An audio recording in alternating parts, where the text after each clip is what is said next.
Alors, imaginez un instant, James Bond. Mais cette fois, sa mission n'est pas de désamorcer une bombe sur le point d'exploser. Non, sa mission, c'est de combattre la déforestation. Ça semble un peu fou, non? Eh bien, aujourd'hui, on va justement explorer comment l'espion le plus célèbre du monde pourrait devenir un allié, disons, inattendu pour l'éducation écologique. C'est une mission un peu spéciale qui nous attend, alors accrochez-vous. Voilà, la question est posée, et elle est vraiment percutante. Et si la prochaine grande mission de 007, ce n'était pas d'arrêter un énième méchant qui veut dominer le monde, mais de s'attaquer à une menace qui nous concerne tous, une menace bien plus concrète, la crise écologique? Pensez-y. C'est précisément ce concept qu'on va décortiquer ensemble. Attention, le but ici, ce n'est pas de vous raconter une nouvelle aventure de James Bond. Non, le but, c'est d'analyser une idée, une méthode pédagogique vraiment maligne qui utilise les codes du thriller d'espionnage pour nous faire passer un message fort sur l'environnement. Alors, première partie, James Bond devient vert. L'idée de base est assez simple, mais super efficace.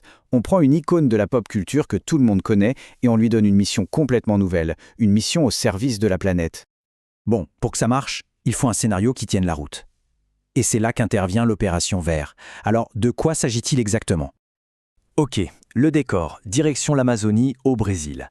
L'objectif de la mission, il est très clair. Mettre un terme aux agissements d'une organisation criminelle qui pratique la déforestation illégale.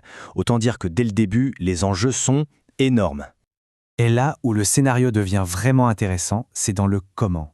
Les méchants, ici, n'utilisent pas de lasers géants ou de bombes nucléaires. Non, leur arme, ce sont des produits chimiques dangereux.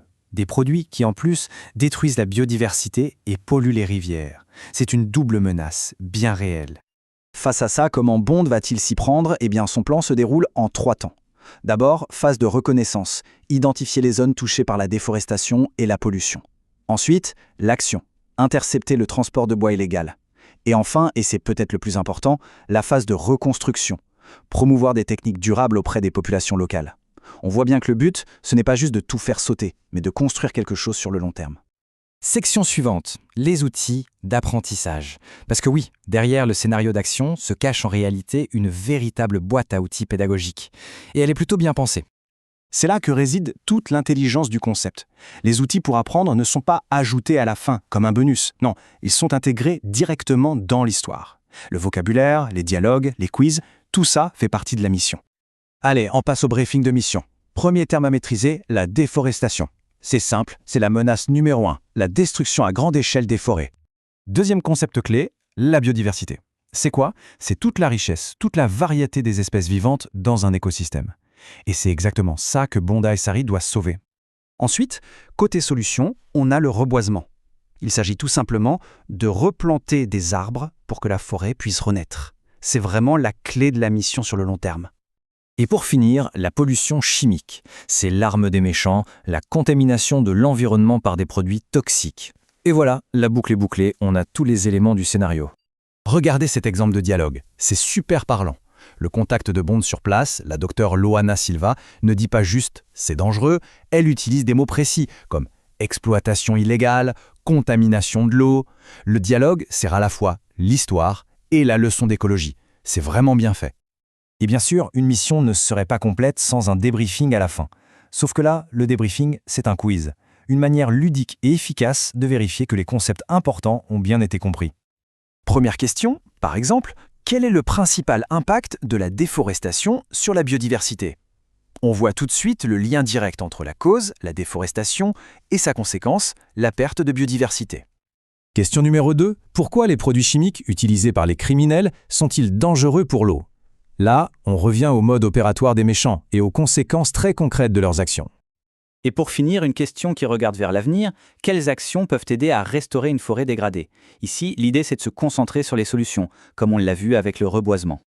On aborde maintenant le potentiel de la série, parce qu'il faut bien comprendre que l'opération Vert, ce n'est qu'un début. C'est en quelque sorte l'épisode pilote d'un concept qui pourra aller beaucoup plus loin. Et là, le potentiel est juste énorme. On peut imaginer des missions partout dans le monde pour parler de la fonte des glaces, de la pollution des océans. Chaque mission pourrait avoir son propre vocabulaire, peut-être même en plusieurs langues, avec plus de mini-quiz, des scénarios encore plus immersifs. Bref, les possibilités sont quasi infinies. Bon, on arrive à la conclusion. Une leçon créative. Alors, qu'est-ce qu'on retient de tout ça? Quelle est la grande idée à emporter? Eh bien, le point central, le voici. Quand on mélange un genre que tout le monde adore, comme l'espionnage, avec un sujet sérieux, Eh bien, la magie opère. Des thèmes qui peuvent paraître compliqués, comme l'écologie, deviennent tout d'un coup plus engageants, plus faciles à mémoriser et surtout accessibles à beaucoup plus de monde. Et ça nous laisse sur une question vraiment intéressante. Après James Bond, quels autres héros, quelles autres histoires pourraient nous aider à aborder des sujets complexes, que ce soit en sciences, en histoire, en économie? La réponse à cette question pourrait bien, qui sait, réinventer notre façon d'apprendre.